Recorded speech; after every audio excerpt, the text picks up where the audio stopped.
기자 수첩 가보죠. 뭐 가지고 오셨어요? 오늘은 좀 씁쓸한 얘기입니다만 인천공항 화장실 폭발물 사건 예. 그리고 목사 부부의 딸 살해 유기 사건을 한번 좀 짚어보겠습니다. 인천공항 얘기부터 좀 해봐야 될 것 같은데요. 그러시죠. 붙잡힌 피의자가 어제 붙잡혔습니다. 네. 취업도 안 되고 생활은 궁핍하고 사회에 불만을 가지고 있던 36살의 무직자, 뭐 가족이 있습니다. 아이도 있습니다.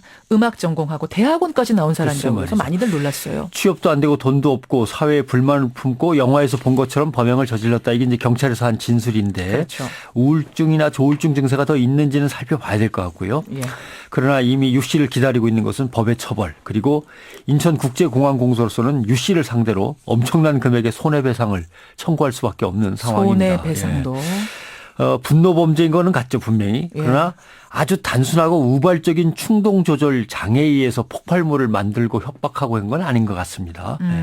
사회에 대한 불만이 쌓이고 하다가 폭발하면서 뭘로 이놈의 사회에 복수를 할까 하다가 이제 저지른 것 같은데 그러니까 양극화가 심화되면서 나만 억울한 것 같은 상대적 박탈감 이것 때문에 이제 적응도 어렵고 스트레스는 오고 하니까 여기서 이제 범죄가 나온 것 같습니다. 분노가 쌓이는 것도 사회적입니다. 사회 관계적 구조하고 관련이 있고 이것을 어떻게 건강하게 풀어버리거나 조금씩 해결해 나가는 출구가 있어야 되는데 그 출구가 막혀 있는 게 그렇죠. 우리 사회의 구조적인 결함인 거죠. 그러니까 결국 우리 모두의 문제일 수밖에 없는 거죠. 그러니까 폭력 범죄라는 게 상당수 경우에는 분노가 배경에 깔려 있는 거예요. 그렇죠. 화가 나니까요.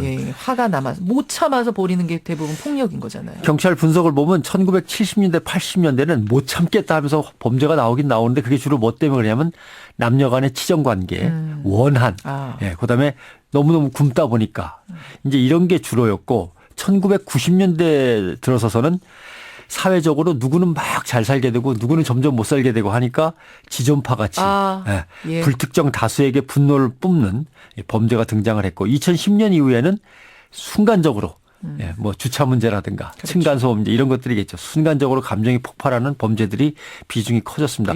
그러면 오늘날 2016년 오늘날에는 뭐냐. 가만히 보면 경기 침체에 의한 가난과 고달픔, 양극화 심화에 대한 상대적인 박탈감, 순간적인 못 참는 감정 폭발 이게 막 섞여서 겹치고 있어요. 그러니까 우리 사회가 더 나빠지고 있는 거 아니냐 이런 고민이 있습니다. 그 부부가 이 이제 아버지는 특히 목회자에다가 그렇죠. 신학대학교 강사까지 하는 가르치는 분이라. 그런데 중학생 딸을 심하게 때려가지고 사망하고 사망시키고 그 또 시신을 그냥 집안에 방치한 이 사건. 이건 더 충격적이었어요. 어제 아침에 조찬 세미나에서 목사님들과 만나는 자리였는데 아무도 이 얘기를 안 꺼내시더군요. 얼마나 씁쓸해. 대개는 세상에 무슨 일 있으면 저한테 먼저 물어보면서 얘기해달라고 그러시는데 아마 다들 충격이셨던 것 같고요. 심하게 때린 거는 막내딸이 사망한 날이 처음이었다 이렇게 진술을 했어요. 믿을 수 있을까요? 그러니까 늘 때렸다는 얘기죠. 그날 처음 심하게 때렸다고 한 거는. 때리긴 때렸다. 근데 이렇게 얘기하는 까닭은 뭐라고 할까요? 중형을 빠져나가기 위해서 살해하려는 고의성이 없었다는 그런 얘기고요. 근데 이거는 범죄 경제학적으로 좀 살펴볼 필요가 있어요. 뭡니까? 이 목사 부부의 경우는 새로 꾸린 가정의 원만한 생활을 위해서 가장 불화관계가 있는 딸을 눌러버리는 게 경제적이라고 판단했다는 분석이 가능한 거죠. 딸이니까 폭행하는데 비용도 안 들어요. 그러니까 새 처와 새로 얻은 처와 딸 사이의 불화를. 누구를 눌러가지고 평화롭게 만드냐 해서 가장 약한 딸을 택한 거죠. 그다음에 아이가 죽어버린 다음에도 당연히 자수하면은 엄청나게 많은 걸 잃게 됩니다. 새 가족, 새 가정, 일터인 목회 현장, 사회적인 지위와 명망 들켜서 잡히지만 않는다면 이득이 훨씬 큰 거죠. 그러니까 비용과 이득을 따져가지고 범죄가 저질러진다는 범죄 경제학적인 입장에서 한번 볼 수 있는 문제죠. 폭력 사건을 구조적으로 지금 말씀해 주신 거예요. 그러니까 왜냐하면 이미 머리 좋고 사회적으로 알 거 다 아실 만한 위치에 있는 분이 이렇게 오랫동안 아이가 미라가 되도록 놔뒀다는 것은 이건 뭐 경제적인 이득을 따졌다고 밖에는 볼 수 없는 거죠. 아무튼 우리는 폭력을 되게 이제 여러 가지로 따집니다만 세 가지로 나눌 때가 있죠. 직접 때리는 폭력, 직접적인. 그다음에 빈곤이나 착취 등에 내재되어 있는 폭력, 간접적 폭력.